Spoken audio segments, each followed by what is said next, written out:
Hello everyone, welcome to another video. Today, I'm going to be going on an adventure. This is Lego Me. Bit of an upgrade since the last time I showed him. But yeah, this is Lego Me. And Lego as a company have recently made an Ninjago set that is very interesting to me. Because I feel like the main play feature of it is disabled access, and I find that amazing. What we're going to be doing is, this isn't going to be a review of the set. That's going to be a separate video on my other channel, Parky Bricks, if you're interested. The main focus of the set, I feel personally, is the disabled access. And what I'm going to be doing is, I'm going to be taking you through all of the layers of the set, and kind of rating it for its disability access from Lego Me's point of view. So I'm going to be taking this guy around on the set and showing you, if it was a real place, how would I manage to get around. This video is going to be interesting because this is the second time that I'm recording this, but the first time I did it on my tripod and I kept on having to move it up and down and it just didn't work well. So I'm going to try and keep my hands as stable as possible and do this entire thing with my hand rather than a tripod. It's been ages since I've recorded with just my hands, so forgive me if my quality isn't as good as it used to be.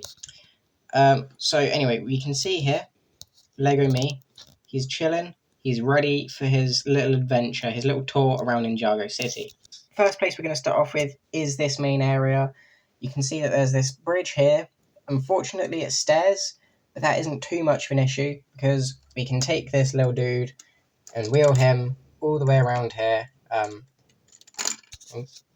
Hopefully in real life he wouldn't go splash, but there is enough space that if you so wish, you can wheel him all along. And again, just because of the studs, I'm struggling like fuck to keep him on there. But yeah, he can go all the way around here to this little shop. Now, when I originally reviewed this, or spoke about this little section here, I noticed a small issue because of the height of the minifigures. This wouldn't let anyone fit under, even a normal standing figure. And then this gap here is cut off by the step. Now, if this was real life, I would be able to edge my way through, because I think this would obviously be a bit taller, because they wouldn't have a thing so short that no one can stand under there. So yeah, that is a Lego scaling issue, because obviously they got to fit the entire city into such a small set. Things do get downscaled and stuff. So again, that's not an issue with the set. That's an issue with not wanting the set to be thousands of pounds. Ignoring that little section, I would be able to probably fit through here, but then again, I wouldn't really want to because it's stairs. It leads all the way to this set of stairs, which if you connect it to another part of Ninjago City, obviously you go upstairs, and then it would probably be level, from what I remember from attaching it to the other set. So again, it's impossible to say if I would be able to get up there. I think if it was me, I could, but obviously I do have to mark it down for the step issue. But if I was going down, I would definitely be able to get down these steps. I'd do a wheelie and then just bump down. Again, kind of difficult to do all this with one hand and record steadily, so I do apologise for that. Ignoring that section, you probably wouldn't want to go that way anyway, because there's a dark alleyway. Now, this alleyway leads to the back end of the set, so obviously Lego minifigure me.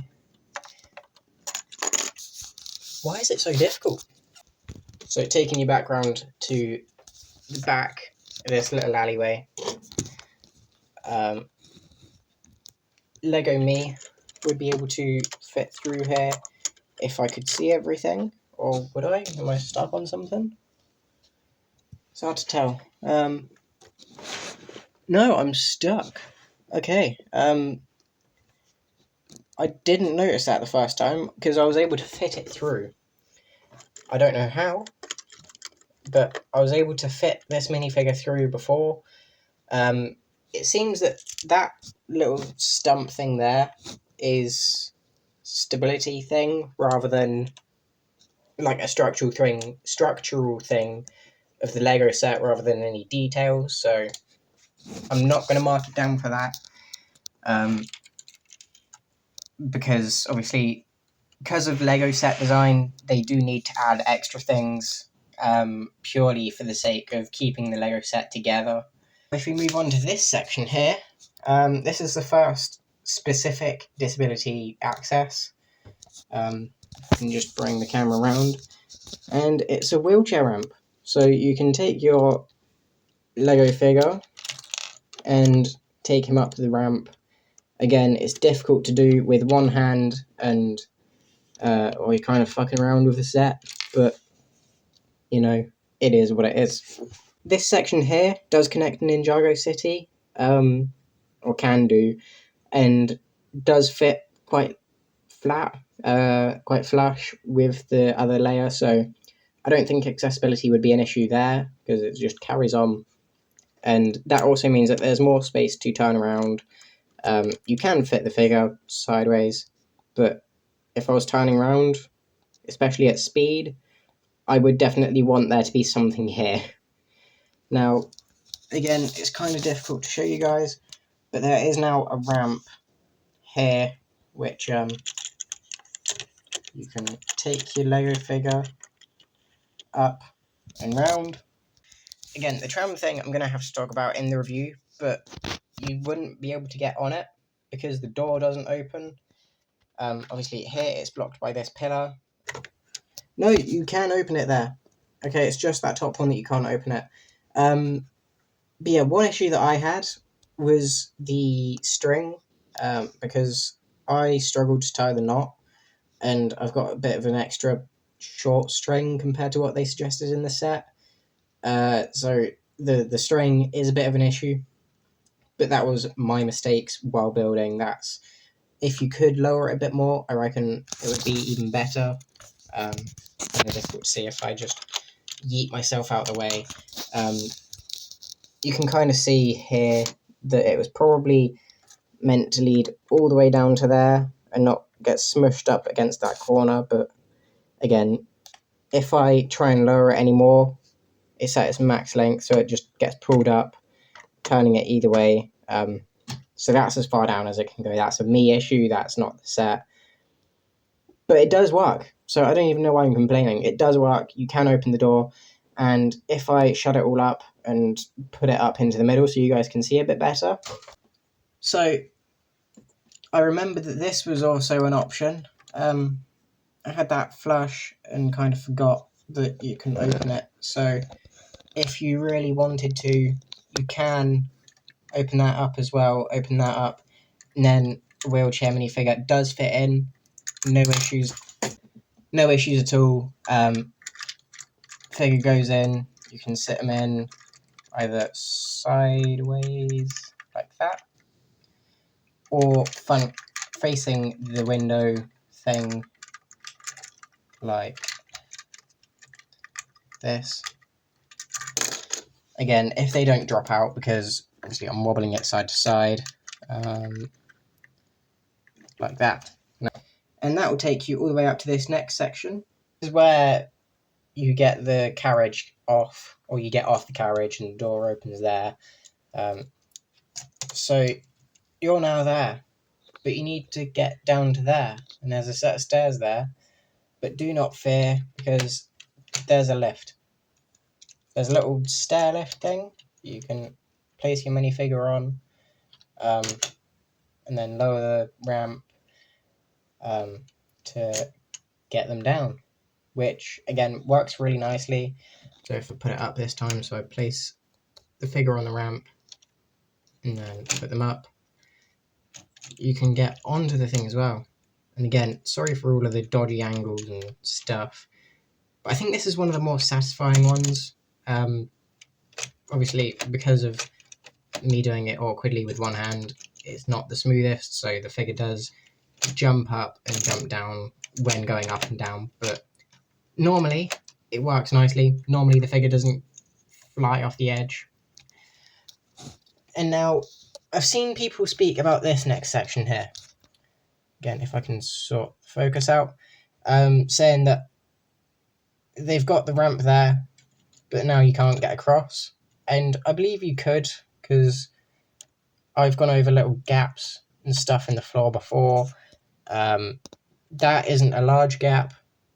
I definitely think wheelchair user would be able to get over that, even without a lot of wheelchair skills training. So that's not an issue for me personally. We're going to skip the board building for a minute and come over here. Obviously, straight path, no issues there.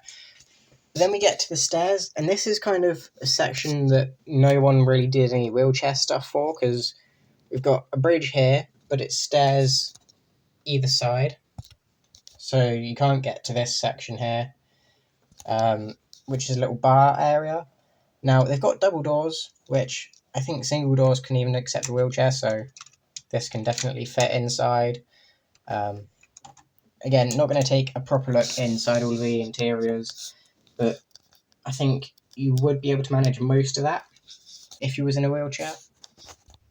But then they've got this little back alley here, which I don't know if you can see, is an alleyway from this section, from this little walkway.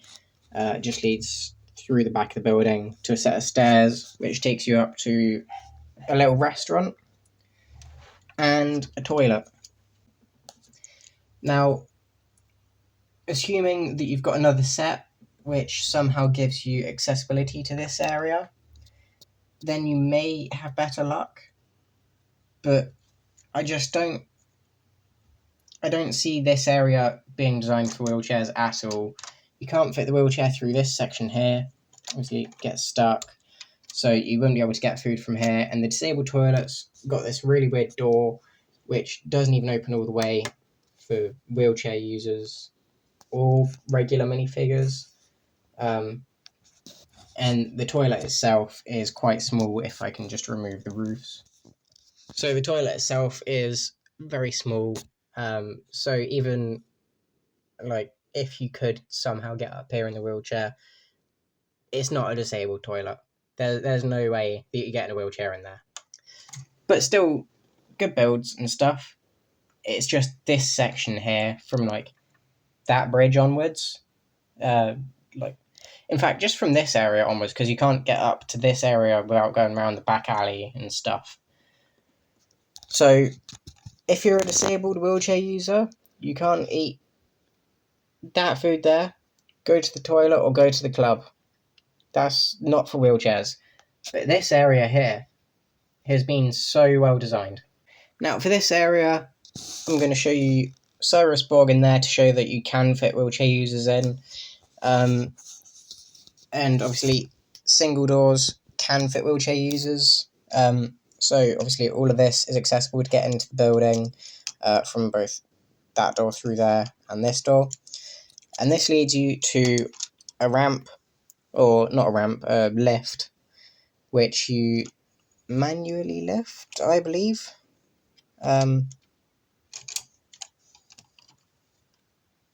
Like this, if it doesn't get stuck. There you go. So, got a ramp up to this office, which again, lift, which is again really nice. And then when you're done, you can kill the wheelchair user, because, you know, going down's for nerds. So what do I think of the set for its accessibility? I know I mentioned a couple of things being inaccessible. The two things on the bottom floor, where it was obviously the bridge and then this building being quite close together, would be a struggle, but you can fit through it. But then you've got the roofing here, which kind of blocked the area because it was too short. Now, that's an issue that I wouldn't suffer with, because someone in a wheelchair is usually shorter than someone stood up in day-to-day life. But that's just not the case with Lego figures. Just with the way that they've designed the figures themselves as well as the wheelchairs. That's not a complaint, by the way. That's what they have to do to both stay within their Lego style and to make something that works. So no complaints with that. But getting sidetracked, the height thing wouldn't be an issue, I don't think. I think if this was done in a real life scenario, this would be a lot taller, so you would be able to fit under with relative ease, and there would probably be a bit more of a larger gap there. But obviously, because they needed to fit the entire set within this base plate, and then they also needed to make the set structurally supported, not cost £1,000 and still be a good looking playset. This small section here, I think, would just not be an issue. And then I mentioned this little alleyway round in this corner. I don't think this would be an issue either, because that thing in there, right? That little, you can't see it, but there's a little thing that I mentioned. That just would not be a problem. Either because it would be drainage and it would be a lot thinner, and you would still be able to squeeze through, or because it just wouldn't exist. And again, they needed to make this thing here a part of the set for structural stability, because this leads directly up to this section here, which needs the support because it's such a big part of the play features of the set that they just had to have that. And the fact that they've gone out of their way to include disability accessibility and still kept the set being stable is one of the most important things. Is I would hate it if they made a set that was fully accessible, fully, everything is great with accessibility, but then the set falls apart every time you try and use it. That would just be shit. So what they've done here, this little alleyway, again, would just not be an issue if it was done in real life. And as for play, I don't know how I managed it, but I was able to get a figure through there one time when I originally recorded the video. So again, I don't think that would be an issue, even for play. Other things with the ramp here, which leads up to the tram, this little train thing. Obviously, that all leads up to this area with the stair lift. This is one of the more fun things to use. Like one of the more satisfying, both play feature of the set, and you can't see it because it's behind the wall. This little back thing here with this lift, I'm not the biggest fan of. Just the way that you kind of drop it. You can have it either at the bottom, you then manually lift it up, which obviously isn't as complex as some of the other things. Maybe that was a parts budget thing, maybe that was that they couldn't incorporate that with this entire system with the tram. Whatever it was, obviously it's there. It's still a ramp up into the main office. They needed that for Cyrus Borg, so having that there is always a good thing. I just wish that you could gently lower it rather than just having it plummet to the bottom of its death. I don't know how much of that you could see, but it was there. Like, my actual complaints with the set accessibility start from, as I said, this little red shrine thing here. That to this area is just not it. Obviously, you got the footpath, which is all accessible, but then you got this bridge, which is not accessible because it's a stair bridge, so you wouldn't be able to get to this little karaoke bar, because wheelchair users don't do karaoke, apparently. Obviously, I guess that was just that the designers had done so much. I'm not too mad about that. For everything else that they've done, only this little section here being an issue is impressive. And obviously, as I mentioned, the back area, which leads up to there, was also, again, inaccessible, but with everything else that they've done, it's not a problem. I get it. They've done so much. this little area would have probably added so much more cost to the set to make it accessible that you got to think about it as a toy as well, not just this is their chance to make it about disability. So keeping that balance, I don't have any issues with this area. Obviously, I do have issues with the accessibility, but I don't have issues with the execution of it. The toilet not being a disabled toilet, obviously, it's in an inaccessible area, so the fact that they didn't, again, not an issue. And in fairness, the only difference between an accessible toilet and a non-accessible toilet is just the size of it. You know, they couldn't have really done anything to specifically make it a disabled toilet. So even if they'd had it accessible here somehow and then done the toilet that they have, I wouldn't have had an issue because they're really pushing it at that point. They're really like, it would feel almost too much if they had added disabled toilets, because disabled accessibility and disability in the Lego set is done so well everywhere else. To then even go out of their way to do the toilets, obviously it wouldn't have been a bad thing, but I would have felt like it was a bit cheesy almost, and would have felt a bit like they were doing it not out of an acceptance for disability, but out of a kind of how companies for Pride Month change their logos to the Pride version of their logo. But then the minute that the Pride Month ends, they're instantly back to their normal thing and the complete opposite and don't really give a shit anymore.